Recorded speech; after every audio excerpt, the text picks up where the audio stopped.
এবার ঈদে ছোট পর্দা কাঁপাতে আসছে বাংলা নাটকের দারুণ সব আয়োজন। প্রেম, আবেগ, পারিবারিক গল্প আর ভিন্নধর্মী কাহিনীতে সাজানো এই ৮ নাটক নিয়ে দর্শকদের আগ্রহ এখন তুঙ্গে। জনপ্রিয় তারকাদের উপস্থিতিতে প্রতিটি নাটকই হয়ে উঠেছে বিশেষ আকর্ষণ। ১.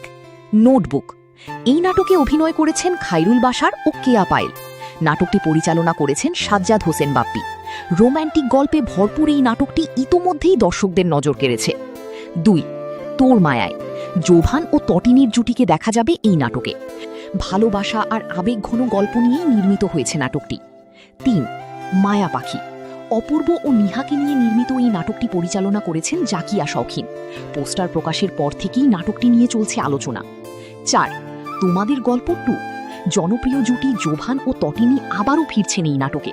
পারিবারিক আবেগ আর সম্পর্কের গল্পে নির্মিত নাটকটি ঈদের অন্যতম আকর্ষণ হতে যাচ্ছে। ৫. প্রতিশোধ। জোভান ও তানজিন তিশাকে নিয়ে নির্মিত এই নাটকটি পরিচালনা করেছেন মোহাম্মদ মহিন। প্রতিশোধ আর আবেগময় গল্পে ভরপুর নাটকটি দর্শকদের নতুন অভিজ্ঞতা দেবে বলেই ধারণা করা হচ্ছে। ৬. অচেনা আমি। অপূর্ব ও নিহাকে নিয়ে নির্মিত এই নাটকটি পরিচালনা করেছেন তানিম রহমান। রহস্য আর আবেগের মিশেলে নাটকটি ইতোমধ্যেই আলোচনায় এসেছে। ৭. বাড়ির ছোট ছেলে। মুশফিক ফারহান ও হিমিকে নিয়ে নির্মিত এই নাটকটি পরিচালনা করেছেন নাজমুল রনি। পারিবারিক গল্প আর আবেগঘন মুহূর্ত নাটকটির মূল আকর্ষণ। ৮. দরদিয়া। তৌসিফ মাহবুব ও নিহাকে নিয়ে নির্মিত এই নাটকটি পরিচালনা করেছেন জাহিদুল ইসলাম সুজন।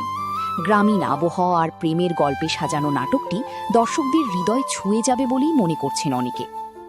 সব মিলিয়ে এবারের ঈদে প্রেম, আবেগ, পরিবার আর সম্পর্কের গল্পে ভরপুর এই ৮ নাটকই হতে যাচ্ছে দর্শকদের বিনোদনের বড় আকর্ষণ।